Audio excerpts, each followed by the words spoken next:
एक गरीब नौजवान जो सच की ताकत से लैस था, गांव के ताकतवर शख्स के झूठ को सबके सामने बेनकाब करता है। कौन था वो? कैसे अकेले खड़ा हो गया पूरे निजाम के खिलाफ? जानिए एक सनसनीखेज कहानी, सच्चाई का चिराग में। राशिद एक तालीम याफ्ता मगर गरीब नौजवान था। क्योंकि नौकरी ना मिलने की वजह से वो बेचारा सारा दिन पसीने में शराबोर ईंटों से भरी रेड़ी खींचता रहता था। अपनी सारा दिन की मजदूरी का मुआवजा लेकर वो बड़ी मुश्किल से घर का निज़ाम चलाता था।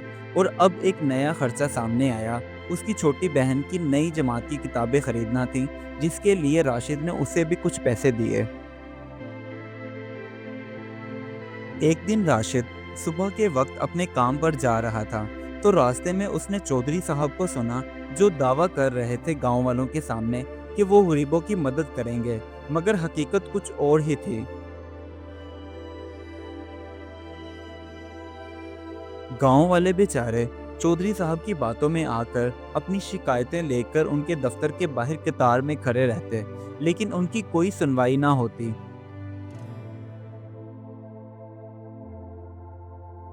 मगर राशिद बहुत नर्म दिल लड़का था।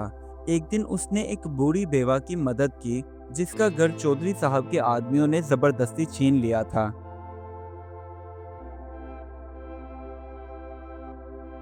एक दिन राशिद ने सभी गांव वालों को इकट्ठा किया और उनसे कहा, हमें चौधरी साहब के खिलाफ रिपोर्ट दर्ज करवानी चाहिए, क्योंकि उन्हें भी तो पता चले कि वो किस कदर हम गरीबों पर जुल्म कर रहे हैं। जैसे ही रात हुई और चौधरी के आदमी को बात पता चली, तो वो राशिद के घर आकर उसे डराने धमकाने लगे कि वो अपना मुंह बंद रखे और ऐसा वैसा कुछ नहीं करेगा।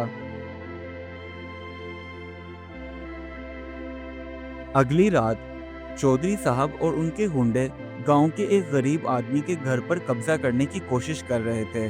जब ये बात राशिद को पता चली, तो उसने चुपके से अपने फोन के कैमरे में ये सारी वीडियो रिकॉर्ड कर ली, ताकि वो सबूत के तौर पर पेश कर सके। राशिद ने उसी वक्त गांव के सभी लोगों को इकट्ठा किया और सारे सबूत उनके सामने पेश कर दिए। अब सच सबके सामने आ चुका था। सच जानने के बाद सभी गांव वाले हैरान थे कि चौधरी साहब, जो इतने मासूम और लोगों के खिदमत गुजार बनते हैं, वो ऐसा कैसे कर सकते हैं। गांव के एक नौजवान ने पुलिस को फोन किया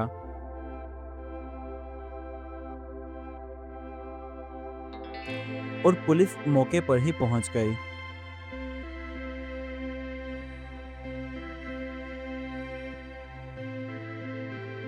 पुलिस ने तमाम सबूत जो चौधरी साहब के खिलाफ जाते थे, देखने के बाद चौधरी साहब को सभी गांव वालों के सामने गिरफ्तार कर लिया।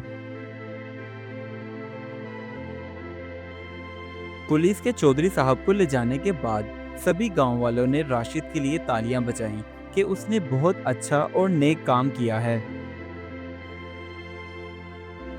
अगले दिन सभी गांव वालों ने उस बूढ़ी बेवा का घर दोबारा से बनाया, जिस पर चौधरी साहब ने पहले तो कब्जा किया था और बाद में उसे तोड़ दिया। राशिद अब दिन के वक्त मजदूरी करता और शाम के वक्त उसने अपने ही गांव में एक छोटा सा ट्यूशन सेंटर खोला था, ताकि गरीब बच्चे तालीम हासिल कर सकें। अब गांव में फिर से इत्तेहाद और सुकून पैदा हो चुका था। बच्चे फिर से खेलने लगे और गांव के बड़े बुजुर्ग दिल से मुस्कुराने लगे। इस कहानी से हमें ये सबक मिलता है कि सच छुपाया जा सकता है, मगर मिटाया नहीं जा सकता। आखिरकार जीत हमेशा सच की ही होती है। Do like my videos and don't forget to subscribe my YouTube channel. Also press the bell icon.